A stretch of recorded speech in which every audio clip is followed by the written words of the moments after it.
அஸ்ஸலாமு அலைக்கும். காலையிலேயே பார்த்தீங்கன்னா, ஸ்டவ் எல்லாம் கிளீன் பண்ணிட்டு, டீ, காஃபி எல்லாம் குடிச்சதுக்கப்புறம் ஒயிட் ரைஸ் மட்டும் தான் நான் ரெடி பண்ணியிருந்தேன். அதுக்கப்புறம் தான் ஹஸ்பண்ட் ஸ்கூல் இன்னைக்கு லீவுன்னு தெரிஞ்சது. குழந்தைங்களுக்கு மட்டும் தானே லஞ்ச் ரொம்ப சிம்பிளா செஞ்சு குடுத்துடலாம் அப்படின்ட்டு, புளி சாதம் தான் இன்னைக்கு ரெடி பண்ண போறேன்.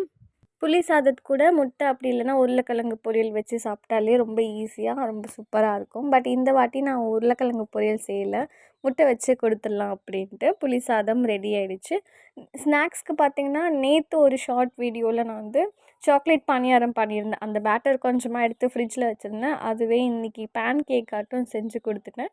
நல்லா சூப்பராக பேன் கேக்கும் ரெடி ஆயிடுச்சு. ஆறுனதுக்கப்புறம் ஸ்நாக்ஸ் பாக்ஸில் வச்சு கொடுத்தாச்சு. லஞ்சும் நல்லா ஈஸியாக பேக் பண்ணியாச்சு. முட்டை வறுத்தே குடுத்துட்டேன், பாயில் பண்ணல.